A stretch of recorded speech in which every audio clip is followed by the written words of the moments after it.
Bleh. Before I forget, yes, I wish I could. If I had a time machine moment, I would have loved to go to that Santa Monica Civic Show in June here out in California, and then after that, go see them record Earth A.D. because then didn't they come out? They recorded that right after with Spot. Yep. And then I just remember hearing, Glenn was tired, he was sleeping, and they woke him up to do the vocals. Fuck, man, I would have done anything just to be a fly on the wall there, because then you could really just hear Glenn clearly, like in the studio with those lyrics, because, I didn't, back as a kid in the 80s, you heard that, but it's like, I used to play it for my friends, and they always just, I remember one of my friends commenting saying, is he singing in a different language? Just because it was hard to understand. But man, If I could go back in time, that would be one of my time machine moments, to see them record that with Spot out here in California. Real quick, before I want to say one thing about that, but before we do, Ballad of the Broken, thank you for your support. And we have a question for you, Devilman. Thoughts on Night of Hate from the 88 demos, if you have any thoughts about those. What is that? Is that like the Danzig or like the Samhain? I think it's a rehearsal recording from 1987. And what they're doing? There's a song called Night of Hate. There was like Possession, Night of Hate. So it is that session, yeah. Yeah, I think so.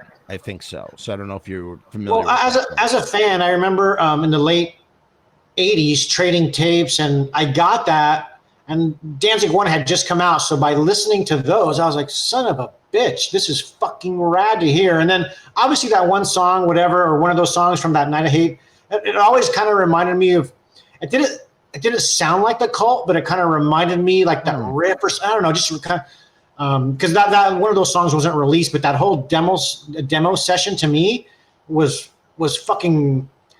I was like a kid on cloud nine, like that I had access to this, because again, you couldn't just go to YouTube and listen to it like you can now. So when I heard that, I was like, wow, to hear what eventually made it onto Danzig 1, at least some of those songs, right? Right. And some of those other ones, to me, the first time hearing that as a fan, I was blown away.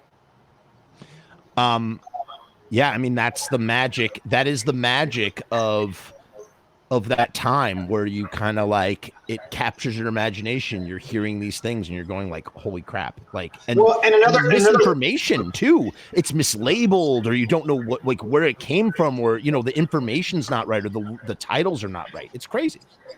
I think it's just really cool. And what was I going to mention on that?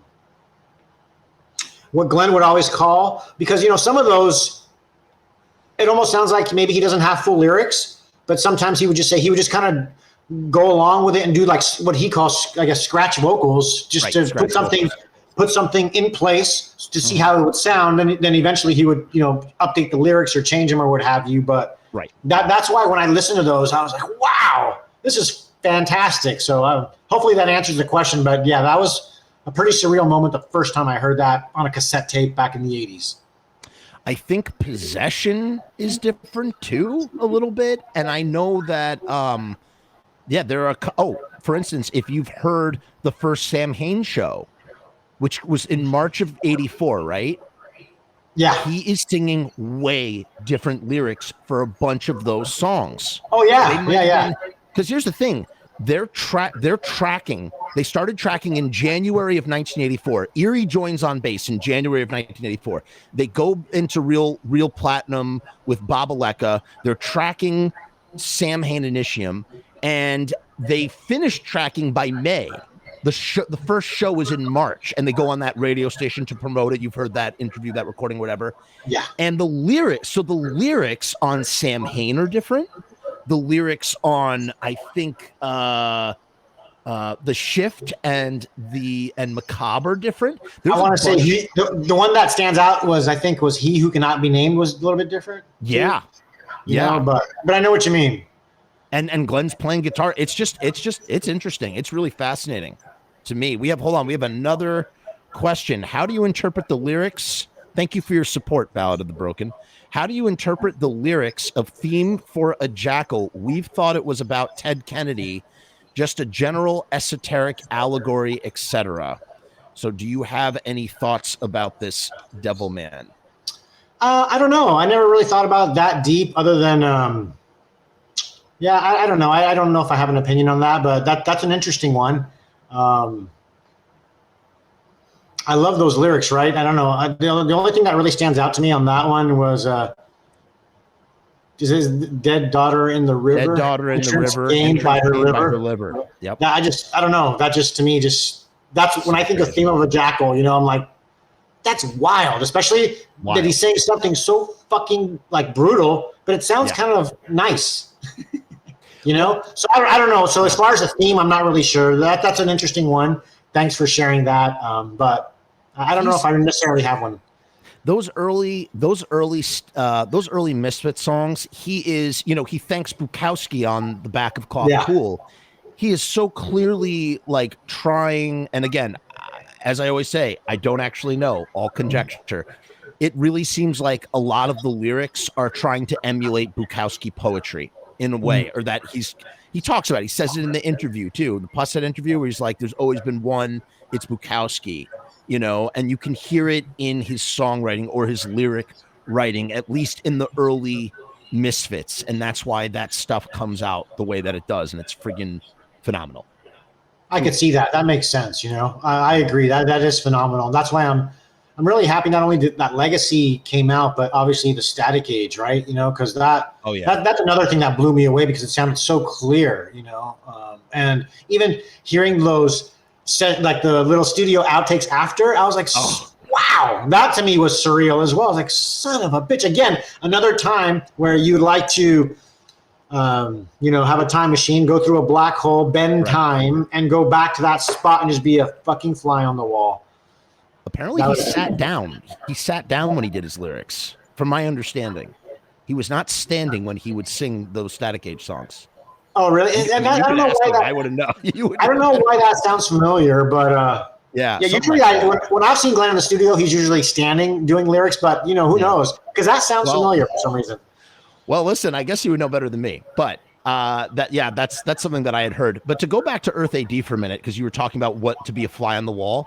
You know, when you hear it broken down in interviews, it's like this: they're in a sort of like a concrete room. Robo is in the middle, or Robo is like in the back. They make like an open square. Jerry is facing Doyle, and then Robo is faced out towards both of them. So the three of them are locked together, like in a square, and they tracked all that shit live right then and there. Probably, in my opinion, what do I think that might have been happening? They're like making eye contact for the changes, and just in perfect sync, like just perfect synchronology where they can just, it's not like sloppy live, like they're in this controlled environment. It's not hot. You don't have people yelling and screaming at you. You're not like covered in sweat. You're relaxed. You're able to just track this stuff, and they're just locked in super friggin' tight. And I would kill to hear what those mixes sounded like before they got remixed. As you said, what it was like when they were tracking it. It must have been unreal. Yeah, I agree because they were probably stoked for two reasons at that time. One, they just fucking played one of their biggest shows ever. I mean, that was a big show for them, huge. And then to work with someone that had worked with Black Flag, which they had a lot of admiration for Henry and what he was doing. So, I think that must have been a really, man. And that was, only the weird thing, Jeff, for me is like, that was 83, right? I'm into Danzig now and Misfits and everything, but I was so into it when I was a kid. And and here I'm telling everyone, you got to listen to this, Danzig. And that was 88. That was only, at that time, it was only 5 years ago. Now it's like, like 30, 40 years ago. But back then, I was so much, even more so into it and just so intense into everything. And all I'm saying is that it had just happened. For the most part, I missed it by that much, but anyways, yeah, I'm sure to your point, they were just feeding off the adrenaline from the show. They're whatever, maybe they were making contact, but they were just all in sync and just feeding off of each other and saying, hey, not only did we fucking play a killer show at the Santa Monica Civic, but now we have new material that we're going to record out here in California with Spot. I might be way off, but but just to me, it just seems like a very exciting opportunity for the band. And I'm sure Glenn in general was just tired. That's why he was, I don't know. Maybe I'm wrong. No, he's got a throat. Well, supposedly, we don't actually know. Supposedly, it's been said that he slept through the tracking of the album and then laid his vocals down. Who friggin' knows, man? Because you want to know something? There are Here's the thing. There are also recordings where there's scratch vocals that are different than what, like, some of it's instrumental. Like their A.D. demos? Yeah. And it's like, I don't even know what it is. I don't know if it's actually demos or if it's like super rough tracks that just hadn't had the vocal overdubs yet. Like, you don't, like, who knows what the people like to say, oh, this is a demo, that's a demo. We don't fucking know. Like, for instance, a perfect example is look at what they did with Initium, like the track Initium. They recorded it on a 4-track cassette recorder in Steve Zing's room, and then they spliced it into the tape. You know what I mean? Onto multi-track tape. He had been working on Archangel. Do you think that he re-recorded Archangel on fresh tape? No, he probably used the same tape. That tape went through so many changes before it became the Archangel as we know it. In, I believe it was May of 1984, they had recorded what would be the proper version, and then they went back in July of 1984 to remix it because it was missing certain elements. They did so much work on that multi-tape. So what the thing that I always wonder is, I don't think it's Earth A.D. demos necessarily. It's just probably the recording at that time. It's like, look, we buy the tape. We lay down some tracks. Okay, we ran out of money. We'll hold on to the tracks. Let me get a mix down tape. Someone takes that. Here, let me give it to a guy from the Necros. The guy from the Necros mixtapes. You know what? Who knows how this stuff gets out? But it's like, and then all of a sudden that gets labeled as what we were talking about, like how stuff gets mislabeled. Suddenly, like, oh yeah, these are the demos from Earth A.D. Who fucking knows? Right. We don't know. We don't. No, I agree. But we are talking about the same thing because that's another the other person had mentioned about the Night of Hate Night of Hate demos. That was another thing that blew my mind as a kid when I first heard that in the late 80s, those quote unquote Earth AD sessions. Yeah. And again, I think the thing that blew me away is like there was no effect on Glenn's vocals, so you could just hear him raw. And to me, it sounded like just a tight version of them playing live in a room. And that to me that blew me away. I just wish there was more versions of those songs with vocals, right? Because I think there's only like a couple, and the rest are all like instrumentals. But some of them are instrumentals. Yeah. But that shit to me is just, that to me blows my mind as well, listening to that. But you hear, well, I kind of like that some of it's instrumental because you get to hear the mechanics of the music without being distracted, or I should say wowed by the vocals. You're just sort of like, the vocals can be put on the back burner for a second and we can listen to the churning of the, whatever you want to call it, the music. Another tape that I learned the origin of when I was doing lots of interviews was as follows. Everybody calls it the pit demos. It's not pit demos. What it is, it's just the guys rehearsing and learning new songs. And it was recorded by the drummer of Adrenaline OD, Dave Scott. He was doing something for a school project. He brought in a recorder, and he just happened to be recording this thing, and we got to hear them working on like Queen Wasp and Die Die My Darling. Googie is still in the band, and it's like this incredible document because you get to hear these songs being formed, and it's lasted all this time on tape. Kind of crazy. Agreed. Sounds surreal. That stuff, that the session that you mentioned is also, blew me away. Obviously, all this stuff is unofficial and what have you, but we're all fans. Right.